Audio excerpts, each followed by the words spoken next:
Soma's baking and cooking থেকে সোমা বলছি। আজ আপনাদের সাথে শেয়ার করছি পয়লা বৈশাখে সকালবেলা ব্রেকফাস্টে খাওয়ার মতো এরকমই একটা রেসিপি, লুচির সাথে আলু ছোলার ঝোল তরকারি একটা। চলুন তাহলে দেখতে থাকি কি করে বানালাম। গ্যাসে একটা প্যান বসিয়েছি, হোয়াইট অয়েল দিচ্ছি। তেলটা একটু প্যানের চারধারে লাগিয়ে নিচ্ছি। তেলটা একটু গরম হোক। তেলটা একটু গরম হওয়ার পরে হাফ চামচ 5 ফোড়ন দিলাম, একটা কাঁচা লঙ্কা মাথাটা চিড়ে দিয়ে দিলাম, 1/4 চামচ হিং দিলাম। গ্যাসের ফ্লেমটাকে কমিয়ে ফোড়নটাকে ক্র্যাক করিয়ে নিচ্ছি। 5 ফোড়ন, কাঁচা লঙ্কা আর হিঙের কম্বিনেশন কিন্তু দারুণ সুন্দর। আর কাঁচা লঙ্কা দেখবেন সবসময় ফোড়নে দিলে কিন্তু দারুণ সুন্দর একটা গন্ধ হয়। এখানে দুটো আলু গোটা সেদ্ধ করে নিয়েছি, নিয়ে খোসাটা ছাড়িয়ে ডুমো করে কেটে নিয়েছি। আলুটা দিয়ে দিলাম।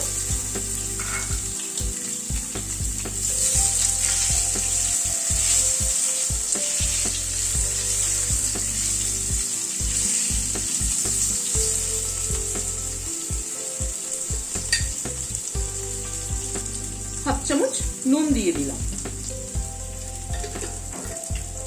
সামান্য একটু হলুদ দিয়ে দিলাম।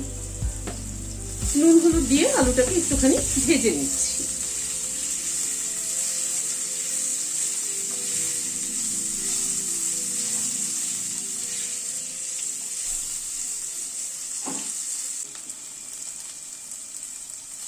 নুন হলুদ দিয়ে আলুটাকে মিনিট 2 সময় ধরে একটু ভেজে নিলাম। এখানে 1 চামচ মতো আদা গ্রেট করে নিয়েছি, গ্রেট করে দিয়ে দিলাম। আদাটাকে দিয়ে হালকা একটু ভেজে নিচ্ছি। আর আদা কিন্তু সবসময় ইনস্ট্যান্ট, বেটে হোক গ্রেট করে হোক যাই হোক, ইনস্ট্যান্ট দিলে কিন্তু তার টেস্ট কিন্তু অনেক ভালো হয়, ফ্লেভারটা ভালো হয় আর কি। আদাটাকে একটু হালকা নাড়াচাড়া করে নিলাম। এখানে খানিকটা ছোলা সেদ্ধ করে নিয়েছি, ছোলাটা দিয়ে দিলাম, মানে কাবলি চানা আর কি।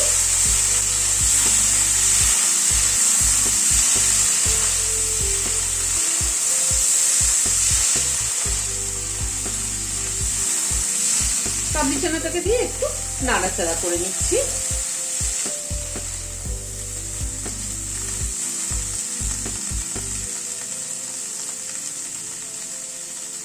কাবলি চানাটা সেদ্ধ করার সময় একটু নুন দিয়ে নিয়েছিলাম।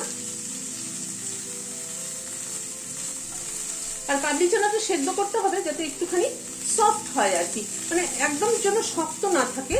শক্ত বলতে মানে চাপ দিলেই একদম মানে নরম হয়ে যায়, এরকম ভাবে কিন্তু কাবলি চানাটা সেদ্ধ করতে হবে। আর এই তরকারিটা একটুখানি মানে একটু ঘাটা পিটা হলে পরে খেতে কিন্তু ভালো লাগে বেশি। একটু ঝোল ঝোল একটু ঘাটা পিটা হবে, তাহলে লুচি দিয়ে খেতে কিন্তু দারুণ লাগে। আর পেঁয়াজ রসুন ছাড়া একদম নিরামিষ ভাবে এরকম একটা তরকারি খুব চটজলদি তৈরি হয়ে যায়, দারুণ টেস্টি কিন্তু।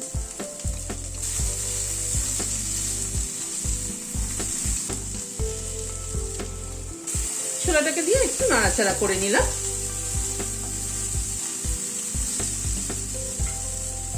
এখানে দুটো টমেটো ডুমো করে কেটে নিয়েছি, সেটা দিয়ে দিলাম। টমেটোটা দিয়ে একটু নাড়াচাড়া করে নিচ্ছি। একটু ঢেকে দিচ্ছি যাতে টমেটোটা তাড়াতাড়ি একটু সফট হয়ে যায়। মিনিট খানেক একটু ঢাকা ছিল, ঢাকাটা খুলে নিলাম।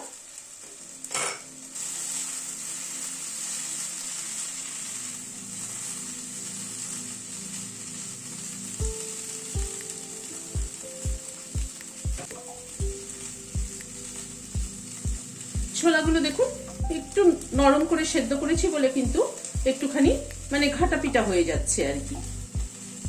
এবার গরম জল অ্যাড করে দিচ্ছি।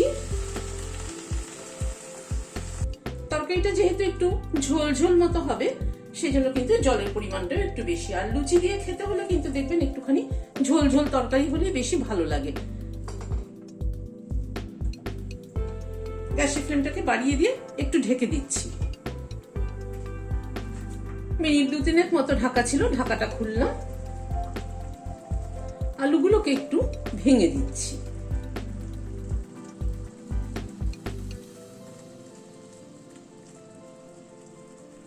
টমেটোগুলোকেও একটু ভেঙে ভেঙে দিচ্ছি, তাহলে খেতে বেশি ভালো লাগবে।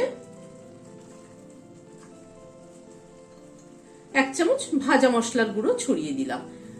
ভাজা মশলার গুঁড়োটা জিরে, ধনে, মৌরি, শুকনো লঙ্কা, তেজপাতা ড্রাই রোস্ট করে নিয়ে গুঁড়ো করে রাখি, তাতে মৌরির পরিমাণটা একটুখানি বেশি থাকে।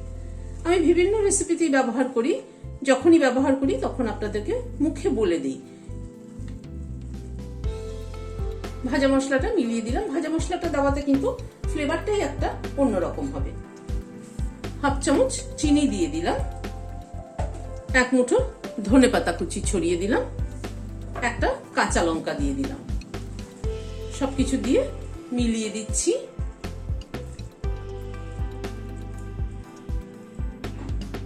গ্যাসের ফ্লেমটাকে বন্ধ করে দিয়ে ঢেকে দিচ্ছি। খুব চটজলদি তৈরি হয়ে যায় পেঁয়াজ রসুন ছাড়া নিরামিষ একটা আলু ছোলার তরকারি। দারুণ সুস্বাদু কিন্তু খেতে।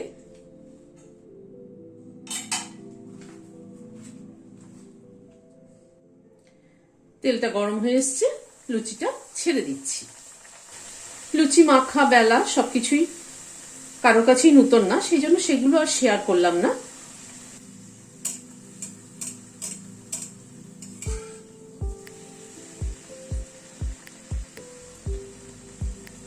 এরকম ফুলকো ফুলকো লুচির সাথে কিন্তু এরকম একটা তরকারি হলে নববর্ষের সকালে কিন্তু একদম জমে যাবে। লুচিটাকে একটুখানি সাইড করে ঝরিয়ে নিচ্ছি তেলটা।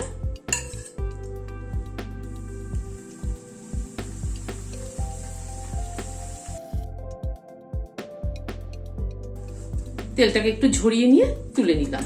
তা না হয়তো কিন্তু লুচির মধ্যে তেল চপচপে থাকলে কিন্তু একদম ভালো লাগে না। চলুন এবার তাহলে প্লেটিং করে দিই। রেসিপিটি যদি ভালো লেগে থাকে তাহলে লাইক এবং সাবস্ক্রাইব করার অনুরোধ রইল। আজ তাহলে এখানে শেষ করছি। নমস্কার।